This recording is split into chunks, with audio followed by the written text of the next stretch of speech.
One of the members of the House Intelligence Committee who just finished questioning the witnesses today, Democratic Congressman Eric Swalwell of California. I want to go through some of the witnesses. I want to start with Kurt Volker, a man who had to essentially amend some of his prior testimony. One of the first, I think the first witness called for a deposition in closed-door testimony had to amend that testimony because there were some inconsistencies between his recollections and what other witnesses said. Did you find him credible and forthcoming today?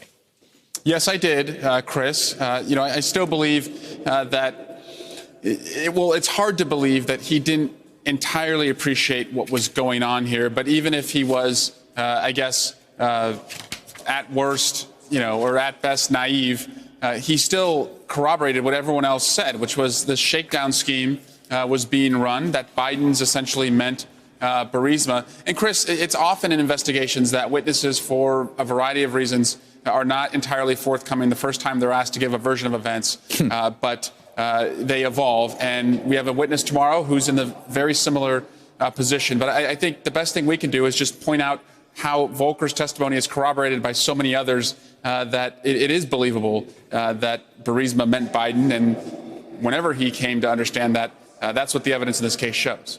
In the morning session, numerous colleagues of yours sought to undermine the credibility of Lieutenant Colonel Vindman. The president today made a kind of crack about him wearing his uniform, which was then echoed by a colleague of yours, Congressman Stewart, who said it. He said in a complimentary fashion, but was a little hard to interpret that way. There was an insinuation that the real loyalties of Lieutenant Colonel Vindman were actually with Ukraine, that he was fundamentally disloyal, perhaps even a fifth column inside the White House. Were you surprised by that insinuation, those lines of questions from your colleagues? I was not surprised based on the way I've seen other witnesses treated by my colleagues. I continue to be disappointed, especially by the ones, in the military on the other side whose service we all should honor. But they did not respectfully honor Lieutenant Colonel Vindman's service. But all of that aside, Chris, because that is only intended to distract from the powerful evidence that Lieutenant Colonel Vindman provided. And thank God that he spoke up at the time that he did. He's not someone, he's not a Johnny-come-lately on this. On July 10, when he was disturbed by what Ambassador Sondland did, he reported it. On July 25, when he heard the president shake down the president of Ukraine, he reported it. When he was being recruited by the Ukrainians in the way that they were, he reported it. He is someone, regardless of party or who it affects, he stands up and does the right thing, and that came out today.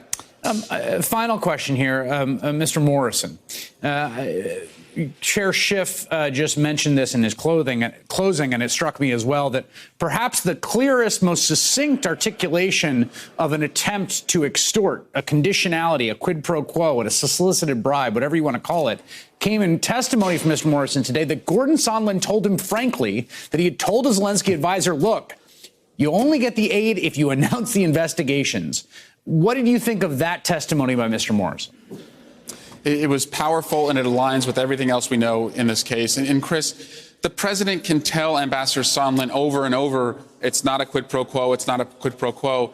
You can say that it's not a duck, it's not a duck, it's not a duck, but if it looks like a duck, quacks like a duck, walks like a duck, Chris, it's a duck. It's an extortion scheme. It's bribery, and there's nothing that's going to change that, regardless of, any legal interpretation that the Republicans want these witnesses to make. And that's what's so, surprising here is they keep asking witnesses to make legal judgments when it's so clear from the evidence that everyone was uncomfortable with what the president wanted them to do and would not carry it out on his behalf. All right, Congressman Eric Swalwell, of course, a member of the House Intelligence Committee, host of today's hearings. Thank you very much.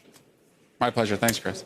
Hey there, I'm Chris Hayes from MSNBC. Thanks for watching MSNBC on YouTube. If you want to keep up to date with the videos we're putting out, you can click subscribe just below me or click over on this list to see lots of other great videos.